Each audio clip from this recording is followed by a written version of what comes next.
Hello and welcome to Association Chat. This is your go-to podcast for insights and stories from the association industry. I'm your host, Kiki L'Italian, and today we are venturing into a fascinating intersection of technology and human connection.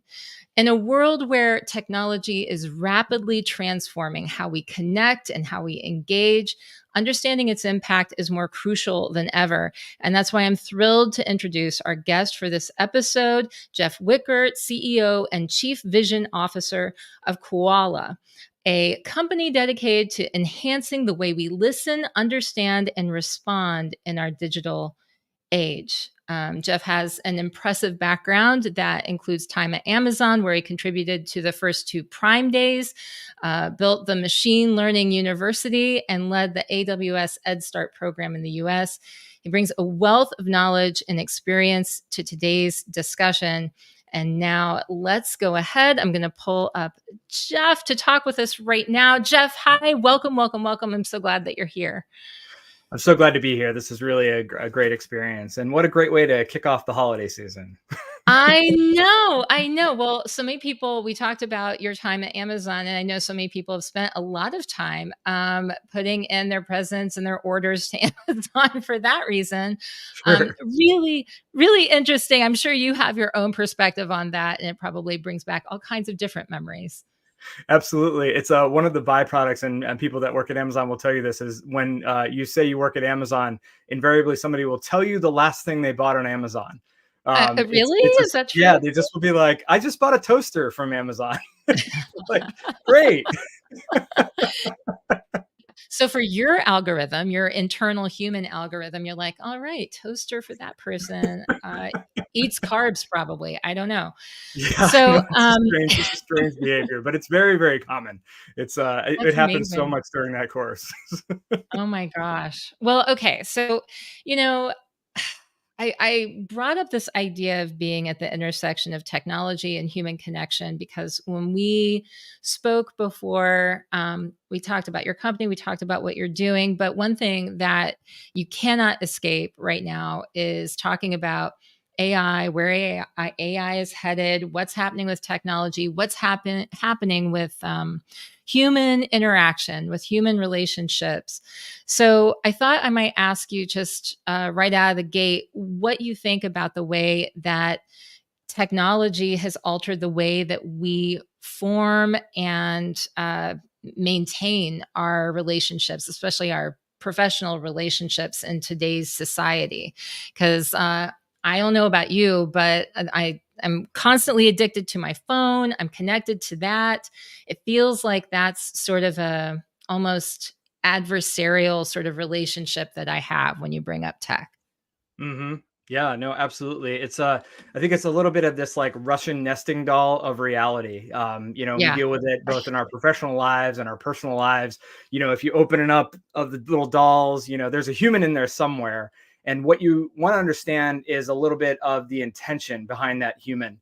And it's kind of when you get into that automated queue for customer service and they tell you that you're going to get answered any moment now. The question is, do we Sorry, we now had a little bit of feedback for a second. Sorry. do we fix it? Yep, it's Okay, good. fixed. Yeah, Yep. so there's this concept of you sort of getting through the AI, getting through the automated messages, and in the bottom there's a human being. And when we discover that human being, we want to kind of understand the intention of that human being. There's automated systems that are a part of our day-to-day life that ultimately help us. When we go to order something, we see something that shows that, the person listening to us understands the order that we're putting through. That's a helpful piece. But we don't necessarily want this performance monitoring piece that tracks every step that we, track inside of a warehouse. We don't want to be followed when we're on the road. We want our privacy maintained, but we want to be assisted by technology. It's a very complicated relationship. And I think it relates to everything that we do inside of the systems. Mm. And when do we know that we have hit too much? When do we know? How do we know that what the right balance is? We, are constantly thinking about ways to control the amount of time that we spend with our technology. I know I am. Yeah. I mentioned my cell phone before, but there's also this piece, and I just had a survey on Association Chat earlier this week, that I guess that was yesterday. The week's so fast. It's the holiday season. Sure. But put this survey up that had to do with ghosting, because ghosting has become this huge issue in, even in professional relationships, where there's like mentorship programs where not just potential mentees, but the potential mentors are ghosting people in a professional setting. And the question is, why? How can we prevent this? Is this just something that's part of our society? And so, that is a long way of me coming back around to saying, what is the right balance? How can we use technology in a way to sort of address the fact that it seems like we're pulling apart more and more due to the fact that we are surrounded by technology, and even society, it seems like it's becoming more and more casual in the way that we build relationships. Yeah. Yeah. I mean, there's such a thing with this quantity v quality relationship in the world of technology. And, I understand the inclination to ghost. I'm sure we all understand the inclination to ghost. It's easier to avoid a tough conversation than to step into that tough conversation. And Simon Sinek has a ton of work that he's put out there in the world about engaging with tough conversations and sort of leaning into those. And I really love a lot of that conversation there. But it is easier just to not deal with the backlash, not answer, not schedule, and just move on with your life. And in some cases, because you've got some automated steps that sort of layered on top of what you were doing, it can look like you didn't ignore somebody, or you gave somebody more attention than what you actually gave to them.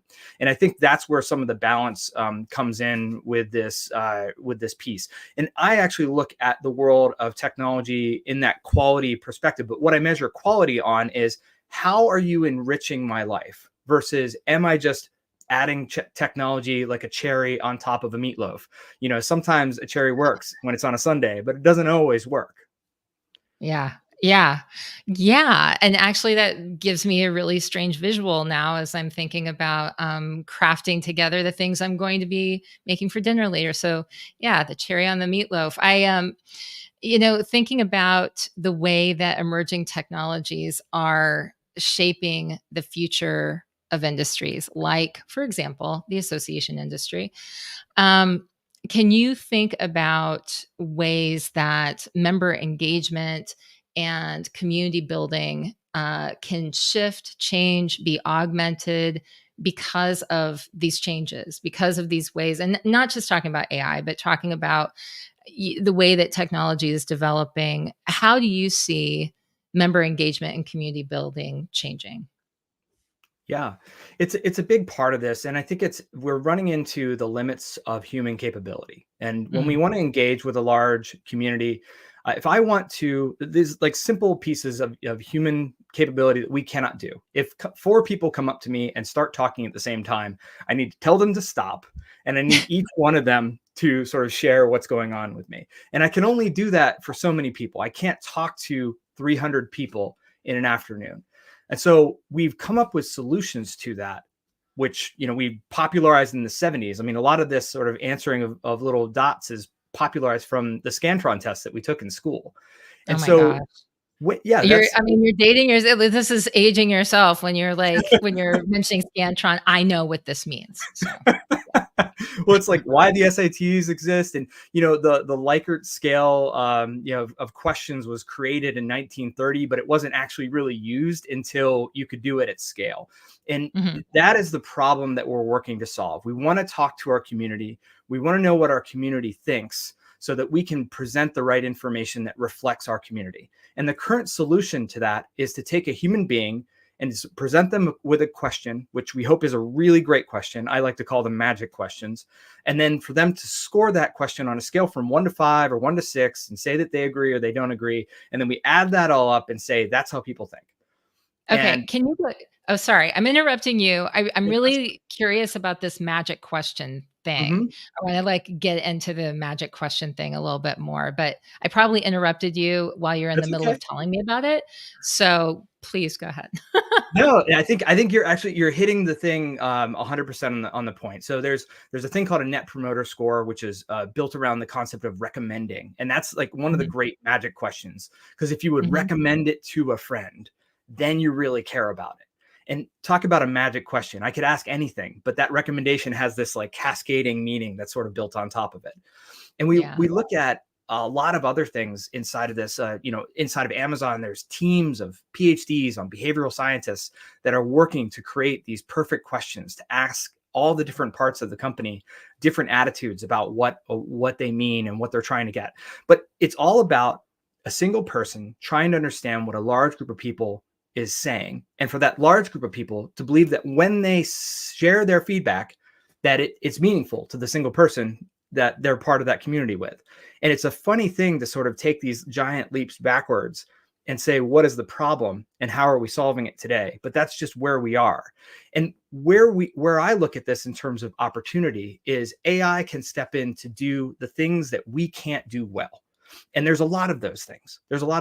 And they're not cool comic book superpowers Mhm. generally, but they are superpowers. I like counting is one of my favorite. One of my favorite words that I learned at Amazon was cardinality, which is of counting, just generally the world of counting. So you've learned something new today. Um, Yeah. but if you take a human being and you put a room in front of them, and you put 20 people in one room and you put 21 people in the other room, just imagine how long it would tell you to differentiate between those two rooms. You literally have to almost like pull everybody out and one-on-one count them, but AIs Mhm. can look at a picture of a stadium and say, you're looking at a picture of 5,000 people instantly.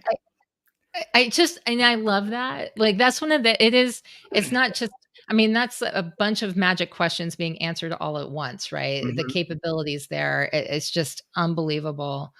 Um, and I get goosebumps when I think about, what that means for us in near term future. Like, because of that capability, does that mean that I can, use my augmented reality, wearables or something, and then just, look at my plate and it tells me how many calories something has, Sure. or like look at the person I'm supposed to be meeting, and because we're LinkedIn connected, it gives me the rundown and reminds me the last time we met. That's the kind of stuff that I just think is incredible and just Sure. extremely powerful. So I want to actually ask you about that whole Amazon experience because, of Mhm. course, everybody's wildly interested in it, and I wonder when someone goes into developing something like Koala, developing Koala's mission, how much of your experience at Amazon helped to shape what it was that Koala is today. Yeah. Like, I mean, I guess how much you're about enhancing human connection, human communication. And so, how was that shaped by your experience at Amazon? Yeah.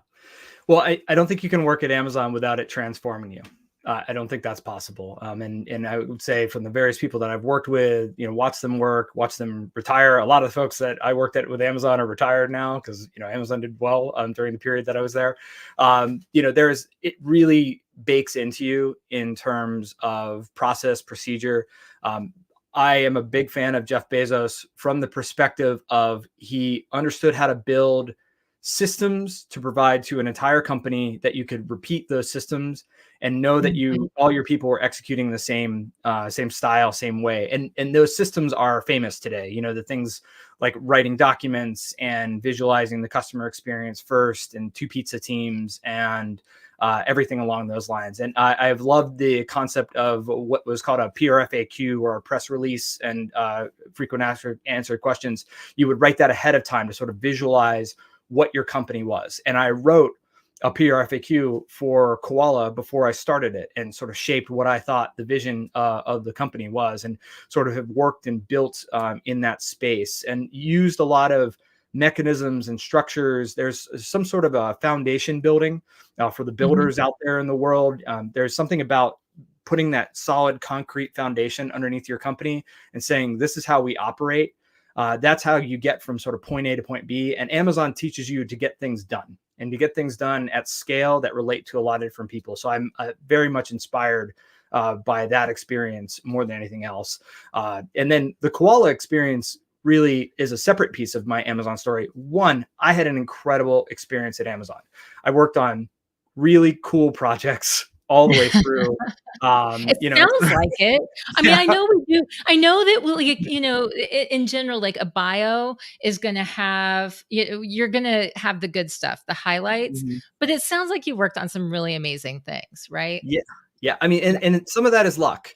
Some of that is just luck. I strolled in for the beginning before Prime Day was Prime Day, Mhm. and got involved with getting strategic sellers into and involved with Prime Day, which was funny because we couldn't even tell them what was going on. We're like, someday in June or July, we're going to do a big sale, and you should get prepared for that. The second year that I did it, it was a lot easier because it was like, hey, we're doing Prime Day again. It's super, super easy to explain. But the first year was a wild experience trying to explain to those people. But that felt like a normal job operation that became famous.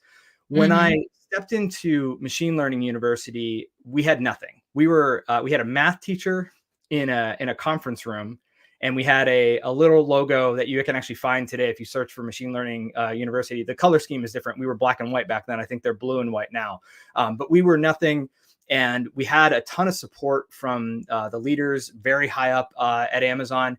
And they were very much interested in inspiring people to use machine learning to solve problems. And machine learning, AI, those kind of become interchangeable topics a little bit. I won't get Yeah. into that because that's a whole separate thing that you can search. But we built Machine Learning University to sort of enable AI machine learning. You can sort of treat them as the same.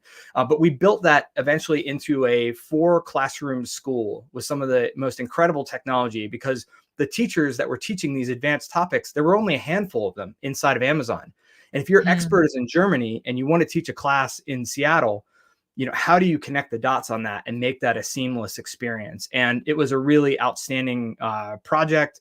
I got connected with incredible people, became a ed tech buyer to create this really incredible school, and that experience led me to working with as an ed tech accelerator inside of AWS, which is what AWS EdStart was. So there's so much of this that that all connects. The machine learning to solve big problems, the startup community that I was inside of, and then other stuff in my past that ultimately led to Koala. So I want to, this is interruption. It's a horrible thing to have to do in the middle of a podcast. Lovely conversation. But Sure. I just want to let everyone know who's watching live or who's watching the replay. I'm putting Jeff's contact information as far as you can set up a meeting with Jeff. He's willing to talk with you if you're interested in meeting with him. The link is in the frame here. I'm also putting it over in the association chat YouTube comments for this video. And then if you check the notes later, when you're looking at the show notes later on the podcast, the audio version, if you look down there, then I should have the link in there, and you'll be set up to be able to connect with Jeff and ask him all kinds of questions about everything we've talked about up till now, and then everything we're about to talk about. So, yeah, there you go. I Awesome. had that information there. I just wanted to let people know. Oh, and if you are watching this live, obviously it doesn't work if you're watching it later and we're not live. But if you're watching this live and you have a question and you're just curious, don't feel like you're interrupting. You can totally write into the comments. And most of the time, I can see them. If you're on YouTube, I can see them. Some of the time on Facebook, and then over on LinkedIn. I'm trying to watch this over on my phone so I can see if you're asking questions over there, because I see there's like 5 of you over there too. And so sometimes those don't come over for some reason, but I'll be monitoring that if you have any questions. All right. So my next question actually has to do something with, you have something called Say More analysis. And I wanted to ask you about that. What is Say More analysis? how does it apply to the approaches or the technologies that Koala employs to help people listen, understand, and respond more effectively? Because this is really interesting. I thought this is excellent marketing. Say more analysis. Say more. Tell me more about what that means. Yeah, yeah. I think it's a really important thing, and I work with some extraordinary people, Michael Alcock and Sean Nelson, and my co-founders. We just have this really incredible power to sort of come together and brainstorm about how we're going to frame something. And the Say More analysis came from a coffee shop conversation about that, because we were building this incredible technology, and I'll go sort of make a step back into that superpower ability that AI presents to you. I talked about the counting example, but that example we talked about earlier, where four people come up to you and talk to you at the same time, you can't listen to them, but Right. an AI can. AI can listen to all 1,000, 5,000, 10,000 of your employees at every geography, all at the same time, collect all that information. And that's what Koala does. We enable an open-ended collection of information from everybody. So, the idea of listening to every truck driver as they start their shift, inside of a pre-trip checklist, or if you're in a manufacturing plant, you have a shift meeting, you can just sort of open the door for people to talk. And you wouldn't have done that ever before, because you would have had to read it. Yeah. And, Yeah. yeah, you would have had to read it, and somebody would have had to read it in order for it to be interpreted. And that's just too much work. It's too much work for people to realistically look at. And that's where we're sort of stepping into this new frontier of what AI can do to change your world. So we can open the door for everyone to talk every day. And then we use AI to sort of extrapolate the important information out of that and present that to leaders so that they can solve problems and sort of monitor solutions and improve the lives of their workers. So that's sort of the big grand ambition of what we're trying to talk to. And what that means is to do something different than what we think about when we think about executing a survey. When we Hmm. execute a survey quarterly, yearly, however often you execute your surveys, you want participation so that you can say that you have a reflection of that audience. It's the same thought of the association. The person running the association wants to send out a survey and know that they have an understanding of what the members of that association are thinking about. And so, as much participation as you can get, if you had 100% participation with your survey, you would say that you really know what's going on with what's inside of that group. And you would almost look at a survey as a final exam or a midterm exam when you're in school. You go and Hmm. submit all the information, you get these things, and then you print out your scores, put them on a slide, put them on a report. We got a 4.5. People are really enjoying what's going on here. So the objective of the survey is to finish the survey and to execute a report. The objective of Koala is to get your audience to say more. And that's where we're changing the game. So we want to ask you, how are you feeling? The way that you would start a human conversation. And when somebody says back that they're feeling inspired, or they're feeling good, or they're feeling grateful, or the opposite of all that, I want to be able to listen to that. And I want to ask a follow-up question. So I'm using positive examples on purpose here. I Yeah. fully Yeah. recognize that we Yeah. might go in the other direction, but if you walked up to somebody and you said, "How are you feeling today, Kiki?" and you said back to me, "I'm feeling inspired today," I would be completely remiss if I didn't say, "Kiki, why are you feeling inspired?" You know, that's just a Yeah. normal part of conversation, and that's what we can do with Koala. And what I want you to say is, say more about why you're inspired. I love that. That's like built-in curiosity. It's like a curiosity supplement that will allow for the good stuff to come out Mm-hmm. so that you are then able to have something that's more useful that you can build on for the purpose of building and cultivating relationships. I'm all about that, right? Yeah. I'm all about that. So describe to me somebody who is first engaging and they're putting this into practice. Can you give me an example and kind of like, walk me through what an example is of somebody who's using this and like working with maybe their employees or their customers or members. Sure, sure. It's transformational and it's also so familiar. So it's a strange exercise because what we look at is research on one-to-one communication. So how do we communicate one-to-one and how can we replicate that en masse?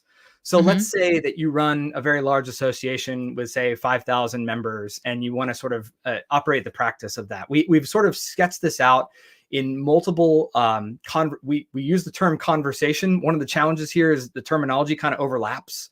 So you need to really define terms so you don't get confused about what it is you're trying to accomplish. Yeah.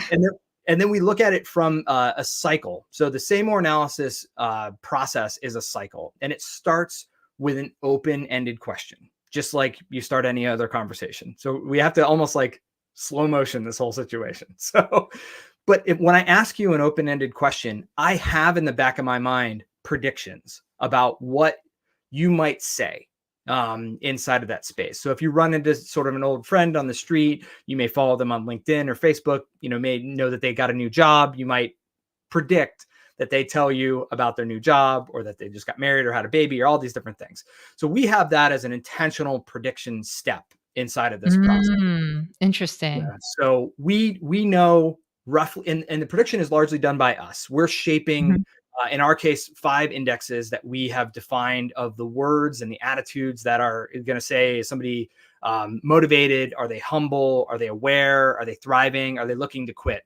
So those are the basic things that we're just starting with today, but we can do so much more, and I'll totally step into that world in a very short period of time.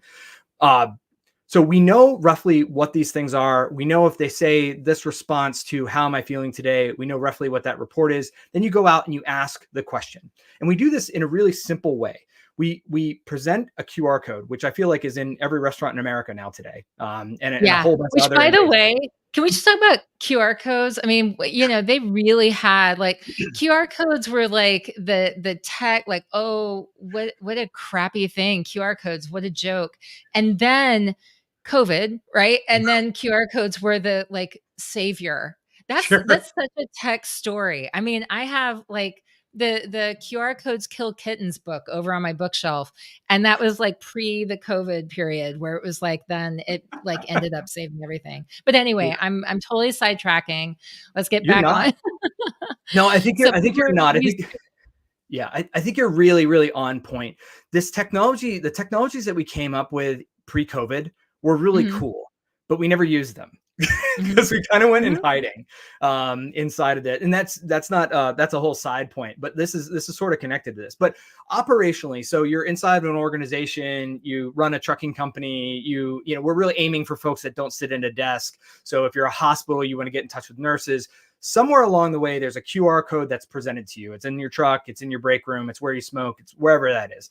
That scanner takes you to this anonymous recorder. And because we want to be careful with how we're collecting information, the first thing that everybody sees is what we call an assurance page, which says, this is who's listening to you. These are the alternate channels for you to communicate if you need to talk to somebody important.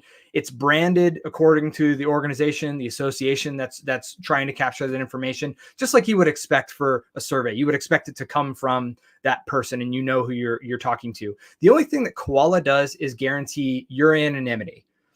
So that's our sole focus. It also makes it a really easy tech execution because everybody's anonymous. We don't have to integrate. You don't have to sign in. You don't have to do any of that stuff. And what we use is what we call a deli counter style anonymity, where you essentially pull an alphanumeric number. You can keep that or delete it every single time. It's up to you, but it's never going to get connected to you. And then that sends you. Yeah. Yeah. Okay. Yeah. So this is assuring you that you're getting honest feedback and not something that's just, I don't want this to come back and haunt me or hurt me or whatever. Let me just give the truth. Sure. Which is let's talk about that too. I mean, truth is that's a valuable commodity right now. It's very hard to come by. Sure. Seems like it's Yeah. very hard to come by. And so being able to assure people that they can share something and not have it come back to haunt them is a big deal. I think Sure. if you're trying to get to the bottom of something, Yeah. No, I think how it's people the really feel. balance. What's that? How people really feel. Oh yeah, yeah, Yeah, yeah. yeah. No, I think it's the balance. It's the most important. There's two things I think that are really, really important when you listen to somebody. They want to know that there's not a consequence for them sharing, and they want to know that what they're sharing actually matters and has any impact on Mhm, anyone. Because if you're the person that submits the same open text, comments every single quarterly survey and never see any action on that, you get really frustrated. And mhm, eventually, if you write it, you're not going to write it anymore. So that's the other piece of the puzzle. We need to trust that there's no consequence, and our solution to that is complete anonymity. mhm. And then the listening and proving that we've actually listened to you, we use the AI to sort of enhance that human experience there. And so the operation is super simple. All they do is press a button and start talking. And we have really sort of exited the idea, and this is a change inside the company, of including our questions inside of that because it communicates the wrong message. We want you to Mhm. have your question come to you in real life. It's your manager at the shift meeting, it's on your clipboard before your pre-ride checklist. It's something that's live and engaged and something that you're monitoring maybe on a weekly or a daily basis. We haven't figured out the secret sauce of how organizations ask their questions on a different cadence. We need a lot more users for that to be Mhm. really flushed out and proven. But the people that start using us today will be the people on the lecture circuit, a year from now, 2 years from now, saying, this is how we did this. This is how we talked to our people. Yeah. Oh my gosh, that's so interesting. So, like, I have a million questions that come to mind. One of them being when you're thinking about doing this, and you mentioned one of them. You mentioned the fact that looking for the secret sauce of how these questions come to people or are delivered to people, the best method, the best way.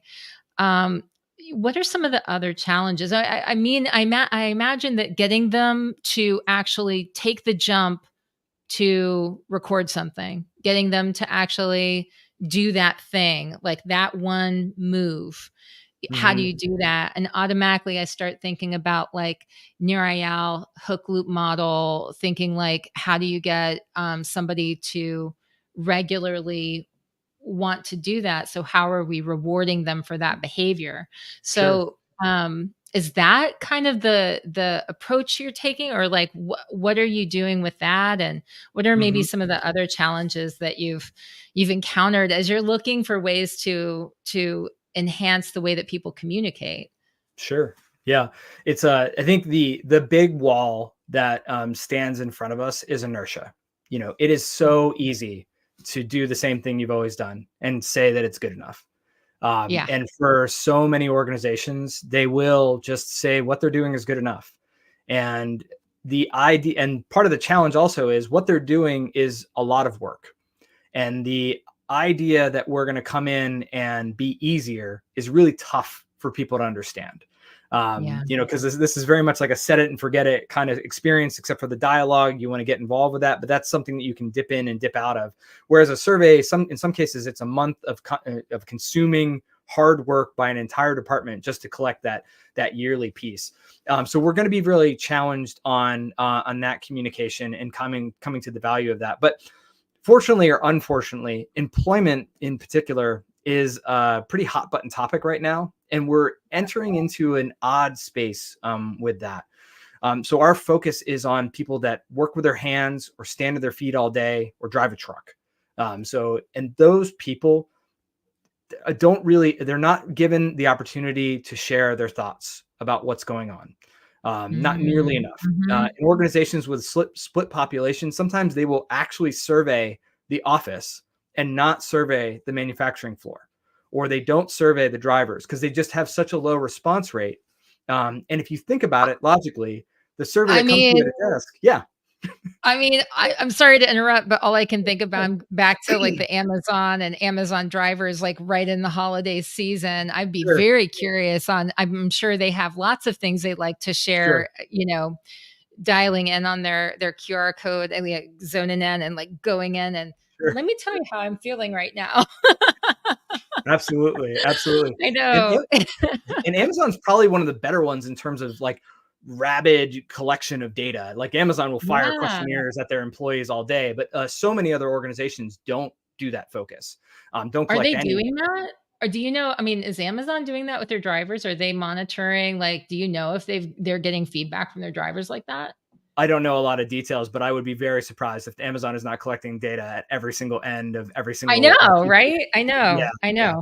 But I do think that they're the exception, and Yeah. we're actually not looking at Amazon as like a target customer. We're looking at, people that like, Walmart and Target and, people that fix your plumbing and your electric and, all those people that, we're not generally thinking of the big target customers. Those are the people that are neglected. Less than 5% of HR technology investment, if you just look at the investment that goes out there to the world, is focused on those people. Well, I'm It's thinking every. of I'm sorry, I keep interrupting. This No, is it's my okay. habit. This is, if I were on somebody else's show, they could be really annoyed with me right now. So I'm thinking of like organizations like, let's say, the global, and I have friends over there, so I'm not singling you out, but I'm just saying, for example, like the Global Cold Chain Alliance, right? Mhm, And this is like talking about the refrigerated cars and the transportation. This is a big piece of the supply chain and like mhm, moving goods that need to be refrigerated and making sure that they get from point A to point B safely. And so I can imagine that that's like a whole industry that it's like, how are they collecting data? What's happening along the way? And how would that impact the retention sure. and the satisfaction of like the job market, for example? And I Sure. don't know, anybody over at GCCA can tell me that answer. You might have that answer. I don't know, but I can think that that would be something where maybe that would come into play or be useful, right? Sure. Absolutely. I mean, these are spaces where I think this is absolutely essential. There's the jobs of today are complicated. We have complicated systems like getting into the behind the wheel of a rig is a complicated execution, that you need training on how to operate that back car. These people are not Mhm. as easily replaceable as the folks in, 1900 that, were essentially pushing a button. You could use anybody to fill that particular role. So that Right. specialization is important. You need these people, and I'm confident that they're collecting a lot of data. I'm confident they are. But this type of open-ended, how are you feeling data that is allowing them to speak in a very real way, it's very unlikely that they're collecting that data because we're really opening that door here. They may have some, happy, sad kind of numbers, and it's likely that the answer on that is somewhere in a range between 1 and 5.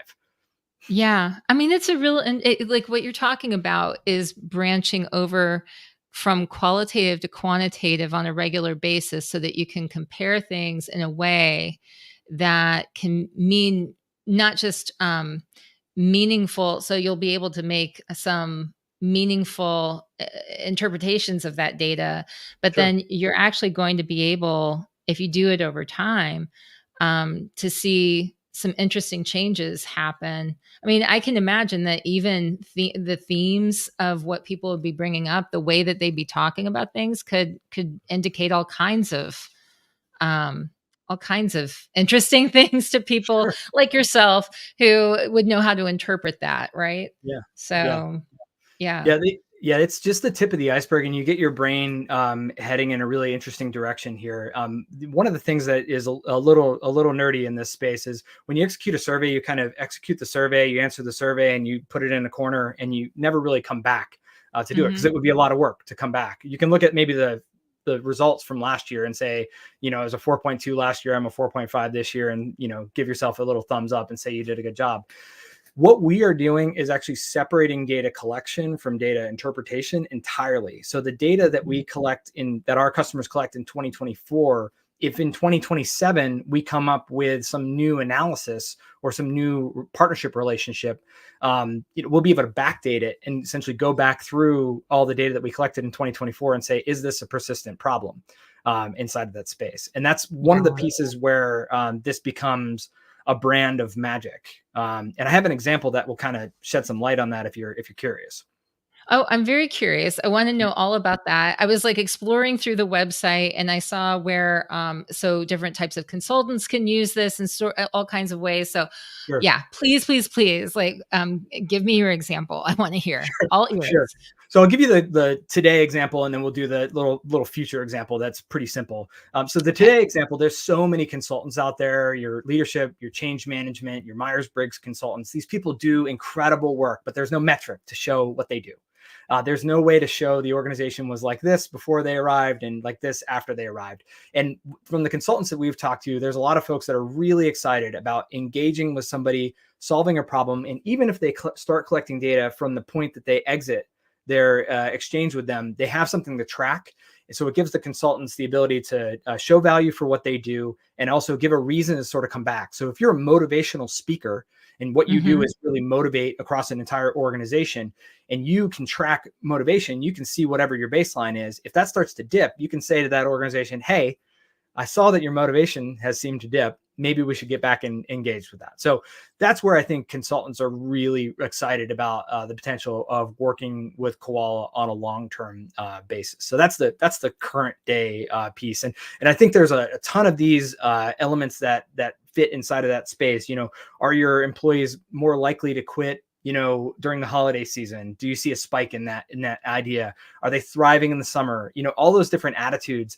And one of the challenges that we're running to is the value of Quoala is data over time, and we haven't been Hmm. around for very long. So some of these folks need to step into the possible, so that it can experience some of these big pieces. So Yeah. so that's the present example. Any questions on that, just for I mean, clarification? I feel like we're all kind of in a communal stepping into what's possible moment right now Sure. because there's a lot of new things that are out there that are sort of shifting the way that we do things. So, should be par for the course, right? I mean, Yeah. we should feel fairly comfortable with being uncomfortable at this point. Yeah. Um, no, I think that that makes a lot of sense, and I'm curious. There's so much when you start talking to me about what you're doing already that makes me want to say, what's next? Because I know that while part of it is getting people, getting going and having that time move on for your essential use cases that you've already established. Of course, you're going to be coming across things that are important, valuable, new needs that people have that you think, that would be relatively easy to build on. Should we do it? And how it must be really hard to decide what path to pursue. So, like, is there anything that you can talk about that you are looking at developing at Koala? And if you can't answer that, then how do you decide what to pursue next? Okay. So, those are my questions.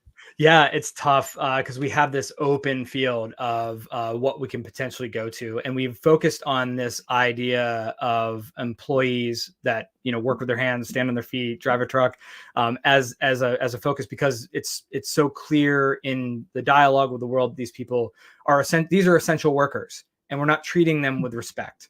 And if you go and do the research on this, the overwhelming piece is that they don't get treated with respect, and the leaders, a lot of times when they'll dismiss this, they'll say, oh, they just want more money. And sometimes they don't want more money. They want things Mhm. that are really specific. And I'll give you a futuristic example. This is not something that's sort of part of this, but you can sort of get the idea. If we set up, say, more analysis with a company and we've been collecting information, we've been collecting their data inside of this. And let's say this is somewhere where somebody has to stand on their feet on a concrete floor. I don't know if you've ever worked a day where you stand on a concrete floor, but it's not fun. And it's definitely not fun No. if you have to do it every single day. So you Yeah. put up pads for these people so they don't have to stand on the concrete floor. But sometimes work sits outside of that pad. And if you're collecting that dialogue inside of that, somebody's going to say that their feet hurt because it's a big part of their life that their feet hurt. Mhm. My feet hurt. And think of all the different ways that you can say my feet hurt. Like my dogs are barking or my feet, and they hurt. Like all the different ways you can say that. Each one of those is a different version of the same idea. And so this is where some of the AI magic comes in, where we can sort of strip down words that people say into their core and rebuild them up into things that we can report out into the world. And so a future state of this, if we had a relationship with, like, say, an insole company, we could potentially connect organizations that have my feet hurt in various permutations with an insole company and say, hey, you have a really big problem with people not having padding around their feet and their feet hurt. And that's, Wow. yeah. That is amazing. That is so interesting. Okay. My Yeah. mind, sorry, like new connections being formed here for me. Like that's a really interesting idea. I love And that. How cool. it is really cool. And I think the core of that is not to say that's a cool idea on its own. Think of Yeah. your business, your association, how you work in the world and how you communicate, what sits on the fringe that could be an easy solve for you. And if you are using something like Say More Analysis and you're starting that dialogue and you're changing your data from people talking and you listening to them from a number between 1 and 5, there's so much more that you can pull from that. And that's why people really should, consider looking at this type of opportunity for themselves. So what's happening in my mind right now is I'm thinking about, if I have an association, suddenly, like very rarely do you look at surveys that come back or something like that, and you start thinking about how that can relate to potential partnerships that you have with other organizations. And what you're talking about right now, my big, like, light bulb moment for that was like, wow, that's right. Like if you had people who were commenting regularly on the things that are bothering them, one of the things that we're always talking about is always checking in with your members to figure out what's happening in their industries, because so many industries are changing that their needs change, their pain points change, their day-to-day lives are changing. So the benefits that you provide and understanding what their needs are, even in terms of education, are changing all the time. Sure. And so how do you stay on top of that? And what you're like, what just sort of connected for me and what you were saying is not just identifying that for, oh gosh, now we understand them better, but then in solving their problems for them, figuring out where are their partnerships or connections or even non-dues revenue opportunities. These could be Mm-hmm. sponsors, like what you were just talking about. If that's who comprises the people who attend your meetings, your annual meetings, or your expo hall, those are sponsors that would have the right kind of audience. And Sure. so that's really interesting. Okay. Yeah. Sorry. I just had to like associationify it in my brain and make it make sense for me. Wow. It's such a thing. People think about this operationally when they start. And Hmm. operationally is like, I do this thing today, I'm going to do this thing tomorrow. And that's Yeah. cool. You can get kind of behind that because you're listening and it's, you're saying, oh, I'm doing AI and that gets exciting and that kind of, and I'm doing it for the right reason. I'm creating human connection. But when you start to get into the sense of I'm changing the data that I'm operating with, from a limited use data set to a potential, infinite use data set, with the type of human problem solving that comes from listening to people, that's when you get really excited about this idea. You get excited about AI. You get excited Yeah. about how it can enhance our life. And you sort of step out of that space of AI is just replacing us and Terminators are going to take over the world. Right. Right. Well, okay. So I know that we're nearing our time, but I had this final question for you. But now in looking at it, I kind of also have a different question that I want you to answer. So I'm going to ask you my original question, Okay. and which is, I'm going to just finally, based on your journey and expertise, what advice would you give to leaders looking to leverage technology for better engagement and communication? Mm-hmm. But what I'm really interested in hearing you answer right now is, Jeff, in talking with you, this and even in looking through the website, there's this desire to have a meaningful impact and to really make a difference in what you're doing, to have this business make a difference and to affect change. So like ideally, like what are you hoping for? Let's say looking forward in 2024, what would you like to see happen with Koala? And I know I didn't like give you any sort of heads up on that, but I'm just really massively curious, you know? Yeah. I mean, I look at this very granularly. I spent some time in the steel industry and had the pleasure of touring steel mills, and there's some incredible specialized, skilled workers in that space, and they're called unskilled worker, but they're definitely not. These people are Right. experts in their really specific niche that makes the factory run. And I just have an enormous amount of respect for these people. I have enormous amount of respect for Mike Rowe and Dirty Jobs and everything that he did to feature people that roll up their sleeves and do some work on a day-to-day basis. And my dream for Koala is that when our customers, sort of execute this, that those people feel listened to in a way that they've never felt listened to in their life. And if I had one bit of feedback from, it would be a little bit down the chain, because it's like the people we'd be talking to at the leadership of the company hear back from their employees that they really feel appreciated and listened to in a way that they've never felt in their life. That would be the culmination of Koala. And every step that we can take in that direction is a fantastic step. And to answer your earlier question, I think when leaders look at technology execution, they should take a step back and say, why am I doing this? Why Mhm. am I doing this from a business results piece and from a human piece? And the human piece pays back, because if you're human, people appreciate, they work harder, they come back. There's so much data on that. And so if I'm saying, okay, I want to go and listen to my employees in a way that I've never been able to listen to them before, because I live in this magical 2023, 2024 time when I can do that type of thing, then I'm operating with the right kind of motivation. And that's really the measure of quality technology execution, versus just trying to do the coolest thing that's out there and being like, oh, I'm 10 out of 10 technology because I figured out a way to, put generative AI into a thing that doesn't relate to anybody, but get to Right, that right. human level. Yeah. And Yeah. that's really the secret sauce here. Yeah. It's kind of a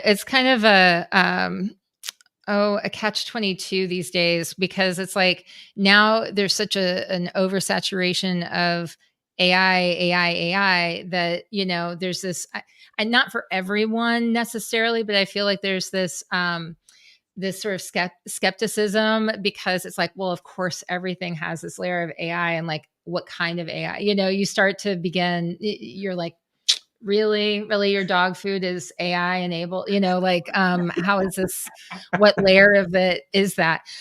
So I appreciate that. I mean, I think that that's really important. I have a dream for you. I think that it would be great if you and I can see it, you, Mike Rowe, there's a part of a series, and you're actually going about transforming lives together using your technology. And he's reporting on it. He's talking about it with you. Wouldn't that be amazing? That would be an incredible experience. I just there's so much of this, just reaching out to a population that you've only really experienced on a small level. But like I have such a respect for this group of people, and there's so many and so many specialties, and it feels almost silly to lump them all together. Yeah. But like, these are the people that I feel like we forget about, that we need. We absolutely need these people to just have our modern life. We like electricity. We like plumbing. We like cell service. All these things require somebody to do work. Yeah. Yeah. Gosh, thank you so much for joining me today. I really appreciate it. I really appreciate the opportunity to be here, and obviously to talk to you fine folks. And, if you're not tired of talking to me, I'd love to talk to you literally about anything. If you're curious, I'm open to any kind of conversation, that you might have out there. All right. Excellent. Thank you so much. And that is our episode for today, folks. I tell you, it was another enlightening episode. I loved it. I hope you loved it too. Heartfelt thank you to our special guest today, Jeff Wickert of Koala, for joining us today and for sharing his information, his insights on how not just AI is revolutionizing communication and engagement, but this was really about more than that. This is about how we can use technology to inform us better about how to make lives better for the people that are the most important to us, in making things work, making things run, making this world go round. So thank you, especially to Jeff and Koala. And I want to say thanks to all of you, our listeners, for tuning in. Your engagement and enthusiasm make this community super vibrant and special and important. And as we're nearing the end of the year, I know you may be listening to this at another time, but right now we're nearing the end of the year. And I'm getting a little bit reflective. I'm looking into what it is that matters the most to me personally, me professionally, and what's meaningful in my life. And I guess association chat is one of the, it's not, I guess, it is one of the most important things. Projects, communities, podcasts, blogs, it's all of this stuff. And it's because there are those of you out there who care about it and who listen and who support it. So thank you for all of that. Thank you for your enthusiasm, support, encouragement, all of that. And don't hesitate to share your thoughts on social media, all of the normal stuff, yada, yada, like, subscribe, blah, blah, blah. So this is Kiki signing off, saying stay curious and keep asking questions to learn every day. Because as Joseph Campbell once said, the cave you fear to enter holds the treasure you seek. Have a great rest of the week, everyone.